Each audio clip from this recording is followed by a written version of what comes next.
Mamunog nga pag-ulan sa Iloilo City kag katupad sini nga kabanwahanan halin pa kagabi nagresulta sa pagbaha sa madamo nga kabaranggayan. Klase sa kindergarten tubtob senior high school suspendido subong adlaw. Ang detalye ang aton tutukan sa live report ni Zen Kilantang. Zen?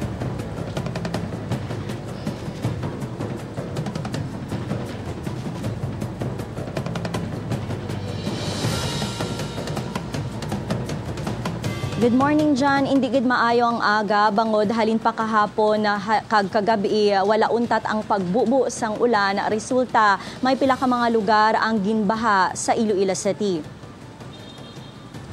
Sa report sang Iloilo City Disaster Risk Reduction and Management Office, as of 3 a.m., may 50 na ka mga barangay ang ginbaha. 10 ka barangay sa city proper, 4 ka barangay sa Molo, 14 ka barangay sa Haro, 12 ka barangay sa Mandurriao, 3 ang ginbaha sa La Paz kag Arevalo, kag may 4 ka barangay sa distrito sang Lapuz. Sunod sa Iloilo City Social Welfare and Development Office, nahanda na ang food assistance sa mga barangay nga apektado sang pagbaha. Suspendido subong adlaw ang klase sa Iloilo City halin preschool tubtob senior high school sa tanan nga pangpubliko kag pribado nga eskwelahan base sa mando ni Iloilo City Mayor Jerry Tranias. Nahibaloan nga preparado na kuntani ang Department of Education sa pagbalik sang klase subong adlaw August 29. Sa Iloilo City Hall naman dyan, mangin voluntary basis naman ang trabaho subong adlaw. Magluwas sa City Health Office, City Disaster Risk Reduction and Management Office, City Engineers Office, General Services Office, City Social Welfare and Development Office kag City Mayor's Office. Nakaskeletal naman ang iban nga opisina sang Iloilo City Hall. Samtang ginbaha man kag ginsuspende ang unang adlaw sang klase sa mga kabanwahanan sa probinsya.